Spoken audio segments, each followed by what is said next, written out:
बिस्मिल्लाहिर्रहमानिर्रहीम अस्सलाम वालेकुम दोस्तों, की हाल चाल ने। उम्मीद करदा तुसी होवोगे ठीक ठाक।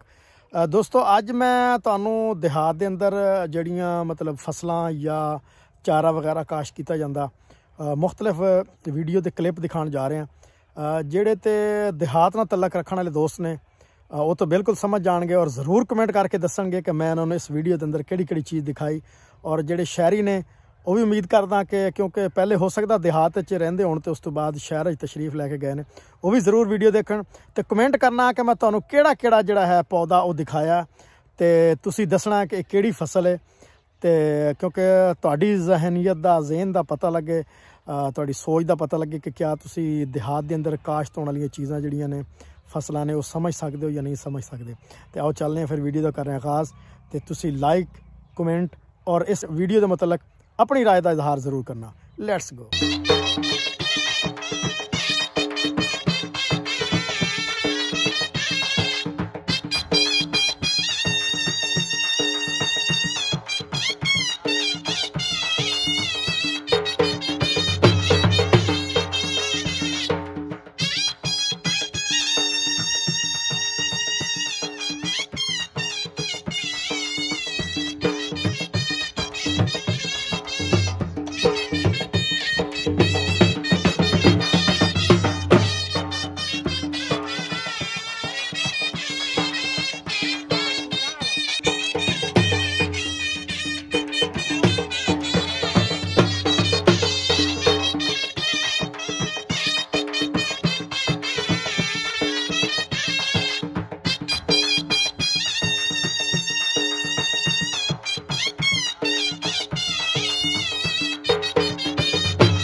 जी दोस्तों, मैं उम्मीद करदा कि तुहानू अज दी वीडियो पसंद आई होगी। तुसीं मुख्तलिफ दरख्त, फसलां ते सब्जियां वगैरह देखियां। इहदे नाल ही मैनू दिओ इजाज़त। अल्लाह हाफिज़।